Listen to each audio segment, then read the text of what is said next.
Tan nyo si Bugs, guys. Talagang takbo siya. May dala-dala yung bibig niya.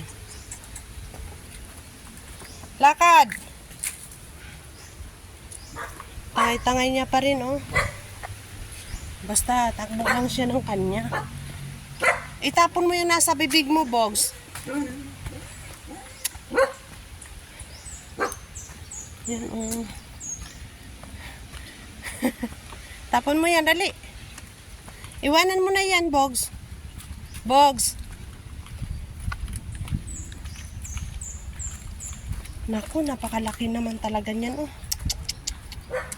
Naku, ayan na. Baka lunukin. Kasi pasaway talaga po si Bugs. Kung ano yung madaanan talagang.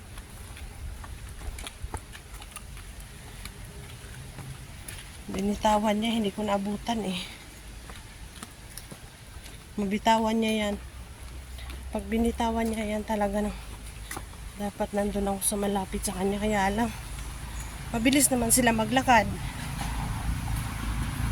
Ayan, oh. Lakad, Bugs. Kasi doon kita tatanggalan ng ano niyan sa bibig mo.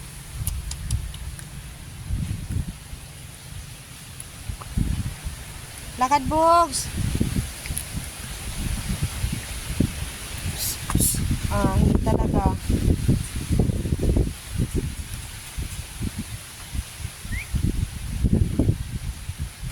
Baka lunukin bigla yung nasa bibig niya. Ayaw niya ipaagaw.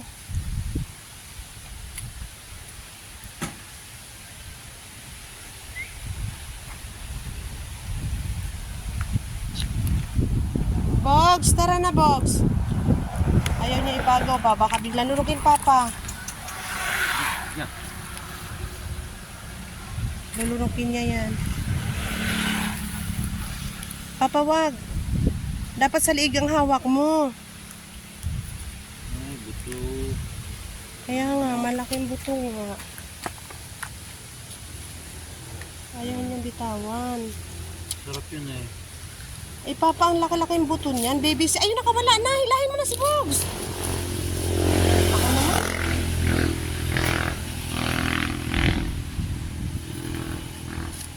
Nasa bibig niya. Ang laki yung nasa bibig.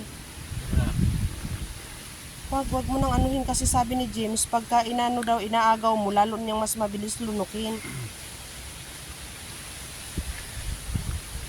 Kaya ang pag-agaw daw ng pagkain ng aso, sinasakal yung liig para mabitawan yung pagkain. Kasi sisigaw yan, bubuka ang bibig.